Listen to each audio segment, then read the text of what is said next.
Halo, selamat pagi dan salam sehat untuk anak-anak Mi semua. Kembali lagi di PJJ Sosiologi hari ini. Dan kita akan membahas topik mengenai bentuk-bentuk interaksi sosial. Bentuk-bentuk interaksi sosial itu sendiri dibagi menjadi dua. Yang pertama, interaksi sosial asosiatif, dan yang kedua adalah interaksi sosial disasosiatif. Untuk interaksi sosial asosiatif itu adalah interaksi yang mengarah kepada persatuan. Jadi, sering disebut dengan interaksi sosial positif. Dan interaksi sosial disasosiatif itu adalah interaksi yang mengarah kepada konflik dan sering disebut dengan interaksi sosial negatif. Baik, kita lanjutkan untuk membahas satu persatu dari jenis-jenis bentuk interaksi tersebut. Yang pertama, kita mulai dari interaksi sosial asosiatif atau interaksi positif. Dan di sini ada 4 jenis dari interaksi sosial asosiatif. Yang pertama adalah kerjasama, dan bisa kita lihat dalam gambar bahwasanya terjadi kerjasama antara dua negara. Itu adalah salah satu contoh yang menunjukkan kerjasama. Dan yang kedua adalah akomodasi. Akomodasi merupakan upaya untuk menyelesaikan masalah. Seperti yang kamu lihat di gambar kedua ini, diadakan sidang PBB yang membawa sebuah masalah dalam agendanya untuk menyelesaikan konflik ataupun pertentangan. Dan yang ketiga adalah asimilasi, yaitu peleburan kebudayaan menjadi satu dengan meningkatkan kebudayaan asli. Bisa kita lihat di gambar.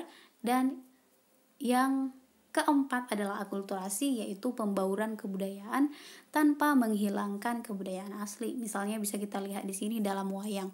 Wayang ini sebenarnya merupakan kebudayaan lokal yang berkembang sebelum Islam masuk.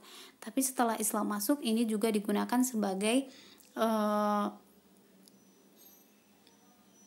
sarana untuk menyampaikan ajaran-ajaran Islam, walaupun di dalamnya terdapat unsur-unsur mistik. Dan kita akan membahas satu persatu bentuk dari interaksi sosial asosiatif itu. Dan kita mulai dari yang pertama adalah kerjasama. Sebagai manusia yang tidak bisa lepas dari orang lain, atau dengan kata lain kita gak bisa hidup sendiri, maka kita memerlukan interaksi dengan cara bekerja sama dengan orang lain. Apa itu kerjasama? Kerjasama adalah interaksi yang dilakukan oleh setiap orang atau kelompok untuk memenuhi kebutuhan dan kepentingannya secara bersama. Karena memang sama-sama butuh ya, maka terjadilah interaksi itu. Tidak bisa kita bilang pihak A yang lebih membutuhkan atau pihak B yang lebih membutuhkan, karena memang atas dasar kebutuhan dan kepentingan bersama maka terjadilah interaksi. Itu yang disebut dengan kerjasama. Untuk bentuk dari kerjasama ini sendiri kita bagi menjadi 2. Untuk yang pertama adalah kerjasama secara teoritis. Dan di sini bentuk-bentuk kerjasama secara teoritis itu dibagi menjadi 4. Yang pertama adalah kerjasama spontan, yang kedua kerjasama langsung, dan yang ketiga adalah kerjasama kontrak, serta yang keempat adalah kerjasama tradisional. Kerjasama spontan adalah kerjasama yang dilakukan secara serta-merta. Misalnya ketika situasi yang lagi ribet, tiba-tiba semua harus bekerja sama di saat itu gitu.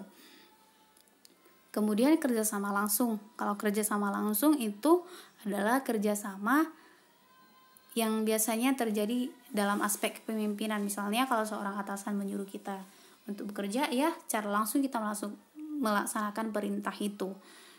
Dan yang ketiga adalah kerjasama kontrak. Ini biasanya berhubungan dengan kerjasama atas dasar tertentu. Misalkan dari satu sisi ini adalah pekerja dan di sisi lain ada perusahaan, dan tentunya kedua pihak ini melakukan kerjasama karena memang si pekerja juga memerlukan pekerjaan dan perusahaan juga membutuhkan tenaga kerja untuk melancarkan usahanya. Jadi atas dasar-dasar kesepakatan bersama dilakukanlah kontrak. Itu adalah kerjasama kontrak. Dan yang keempat adalah kerjasama tradisional. Itu kerjasama yang paling mendasar dalam sistem sosial. Misalnya itu bisa gotong royong ataupun ya bahu-membahu, seperti itu kalau kerjasama tradisional. Dan untuk bentuk yang kedua itu adalah kerjasama dalam masyarakat yang kita lihat dari pelaksanaannya.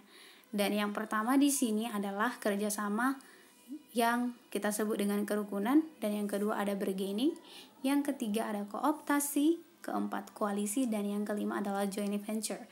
Kalau kerukunan ya termasuklah ke situ gotong royong, tolong menolong, seperti itu. Terus kalau di bargaining apa? Bargaining ini kalau dalam istilah bahasa Inggris itu di Indonesia kan artinya tawar menawar.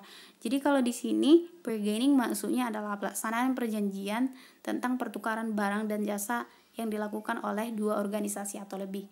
Misalkan si perusahaan A melakukan tawar menawar dengan perusahaan B.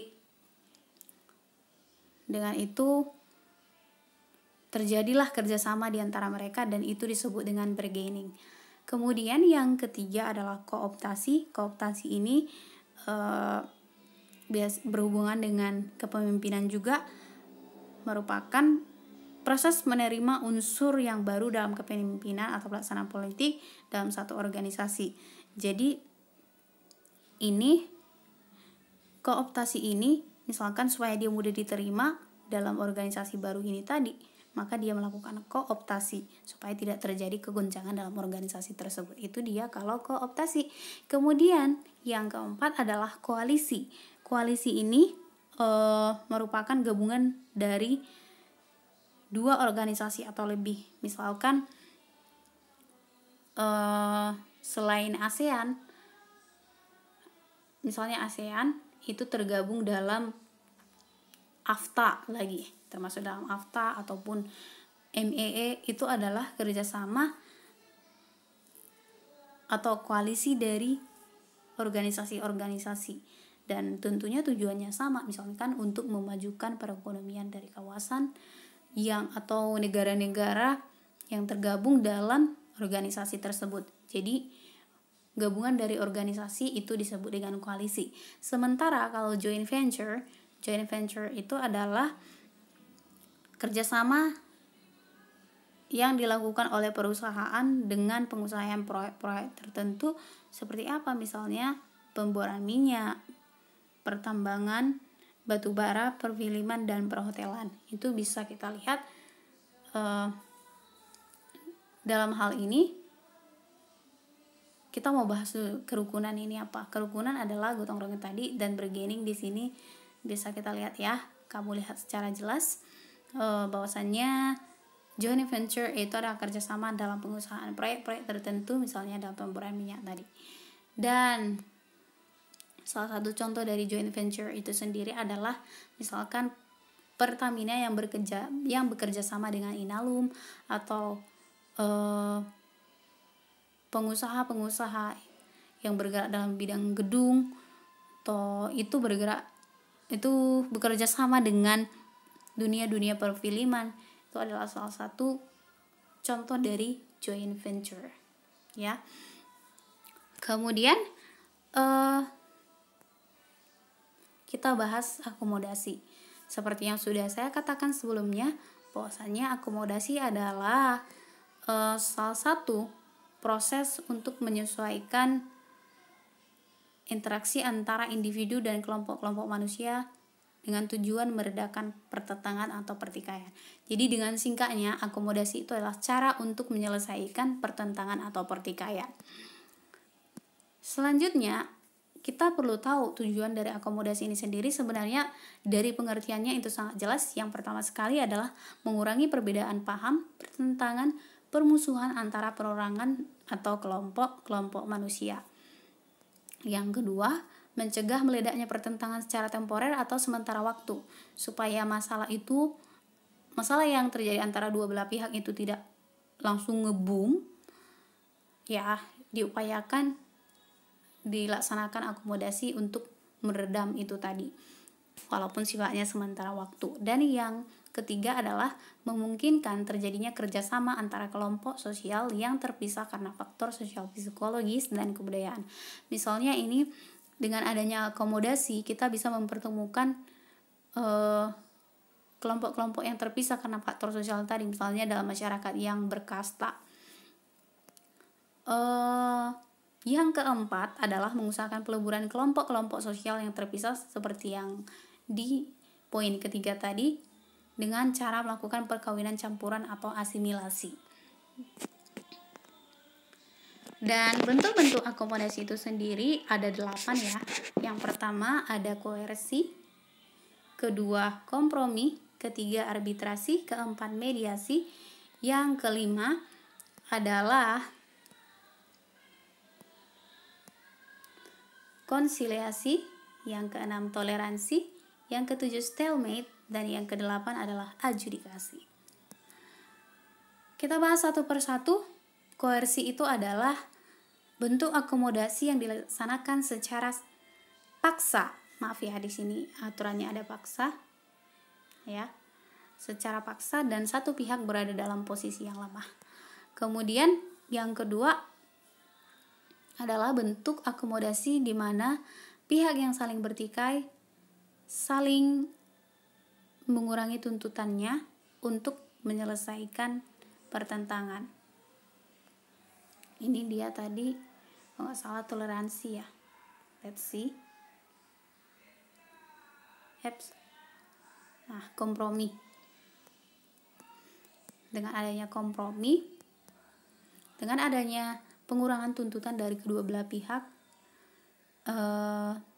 maka pertentangan itu dapat diselesaikan. Itu bentuk yang kedua. Dan yang ketiga adalah arbitrasi. Arbitrasi merupakan cara untuk mencapai kompromi dengan melibatkan pihak ketiga. Misalnya ketika kompromi itu nggak bisa lagi dicapai, maka dipanggillah pihak ketiga untuk menyelesaikan masalah tersebut. Dan di sini pihak ketiga memegang kendali.